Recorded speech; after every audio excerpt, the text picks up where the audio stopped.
Hi there. In February every year we have the full national budget speech, and everybody makes a big deal of that. There's a lot of stuff in the press, there are even bets on it. It's the biggest social occasion in Cape Town of the year, even eclipsing the JMB Met. Then later in the year, in October, we get the medium-term budget framework speech, and everybody says, that's just the mini budget.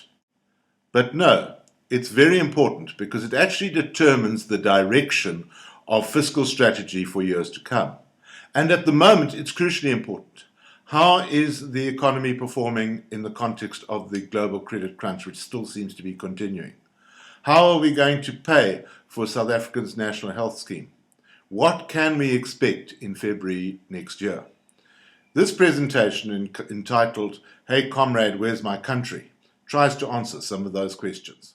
It all hinges around growth rates. Growth rates are what increase tax collections.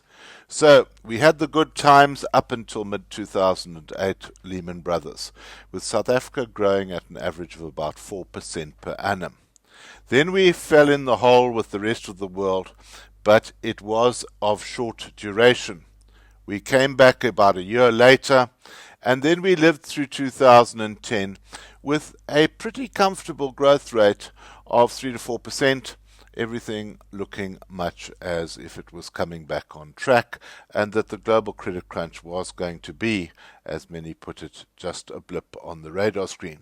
So when we get to the beginning of 2011, Treasury sets the target for tax collections based on a 3.4% growth rate from 2011 going forward. But the problem that Gordon is facing at the moment is that first quarter 2010 was great. We came in at 4.4% there. That's fine. But now we've hit another wobble. And we've had a 1% growth rate for the second quarter of 2011. The MTBF has revised the estimated growth rate down to 3.1%. It's a tiny adjustment and shouldn't have much impact. More importantly is that they are expecting a quick recovery back to 4% within the medium term.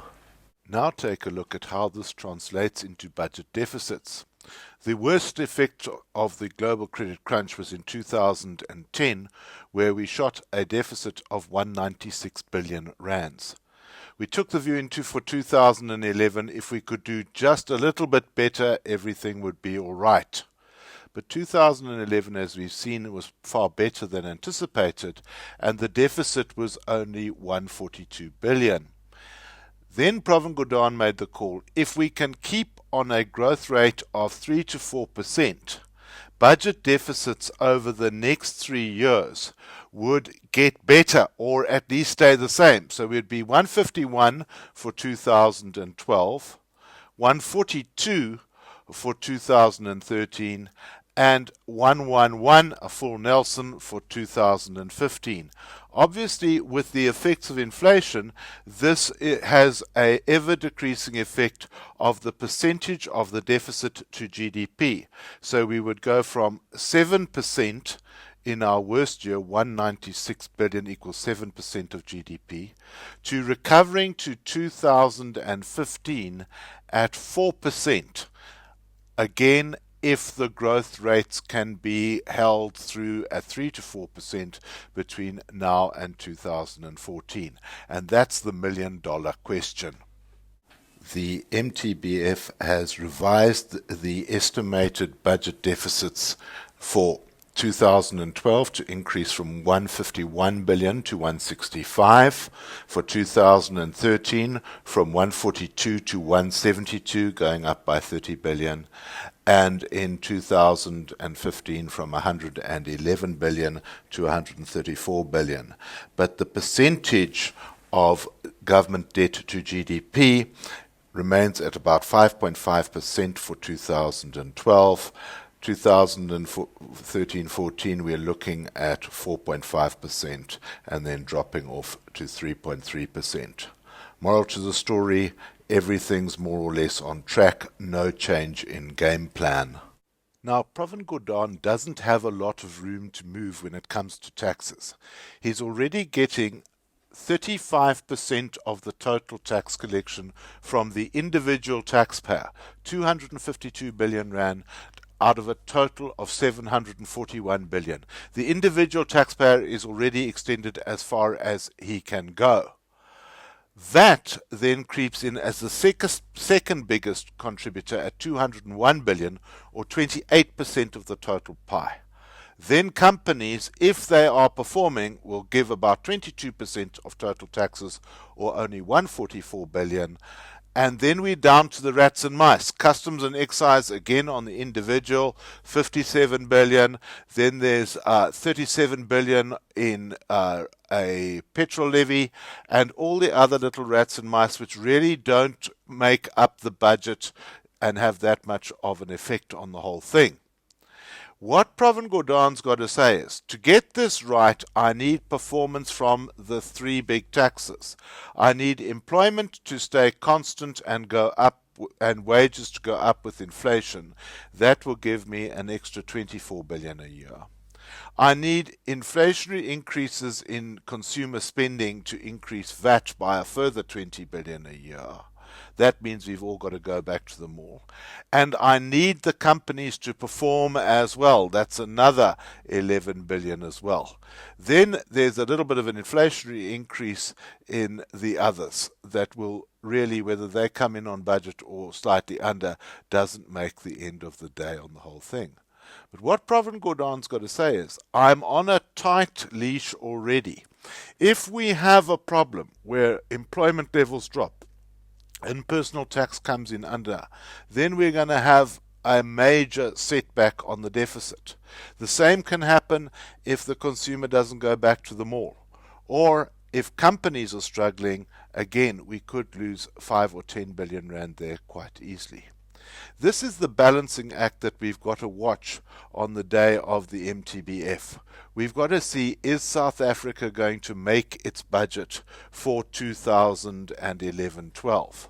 Because if we don't make budget, then Pravin Gordhan has to make a serious game plan change in the budget in February 2012.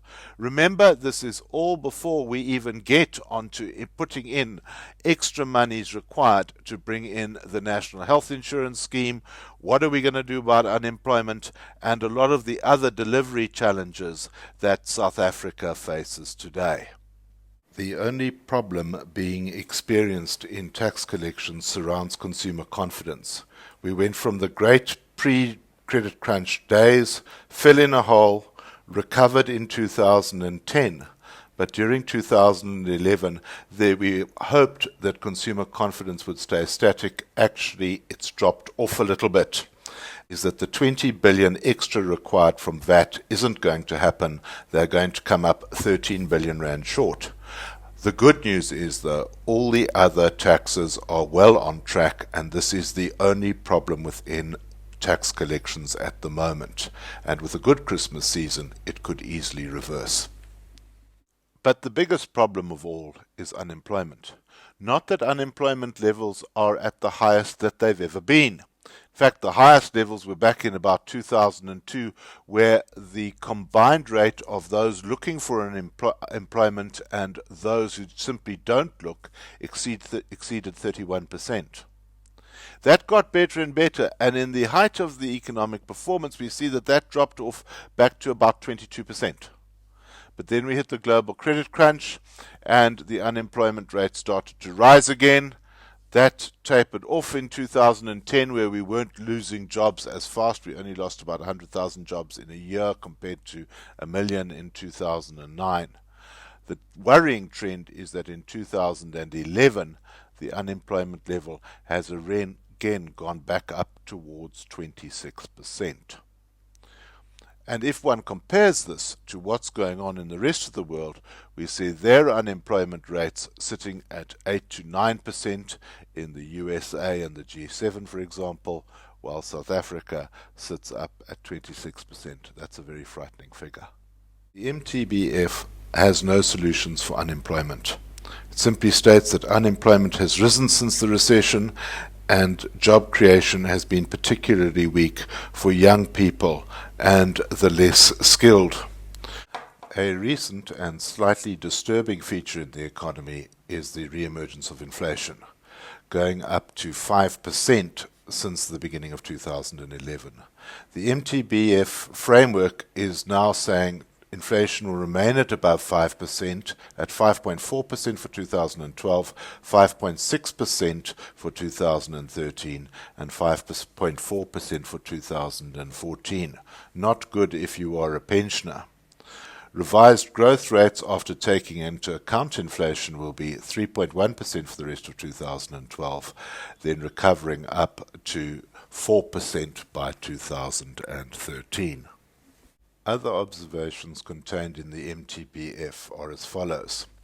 Interest rates are going to remain low, but the positive news is that the banking sector is well capitalized. Everything is based on an orderly resolution of the European financial crisis. If that doesn't come out right, well then the South African economy is going to be affected, but they're going to presume that everything will be sorted out. But there are some disturbing factors. Stagnating growth overseas is going to affect exports. Capital flow reversals where money is leaving South Africa could have an effect on the JSE. Weakening emerging markets could affect commodity prices, particularly if China starts to slow. Household consumption growth will remain weak for the next couple of years because South Africans are horribly overborrowed.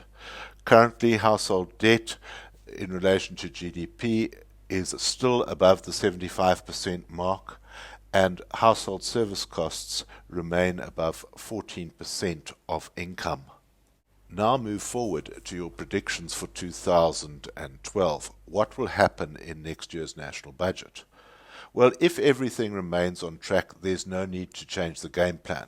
So when it comes to individuals tax, the threat of a super tax, as has been proposed by inter alia Warren Buffett or Bishop Desmond Tutu, above the 40% mark, I don't think that that's a threat. What we will see is that we will get the usual tax reduction, as we've had for the last 3 years, between 8 and 13 billion rand, which will be a fiscal drag adjustment, and other than that, individuals tax will remain the same.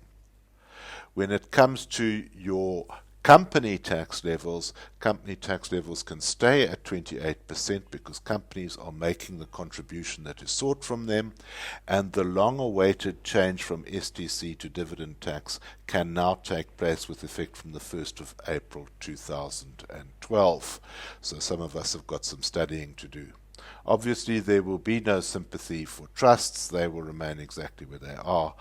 The individual will remain with the highest tax rate at 40%, but with the lowest capital gains tax rate at 10%. So, hey comrade, where's my country? Our country is right here. We're doing quite well under the circumstances.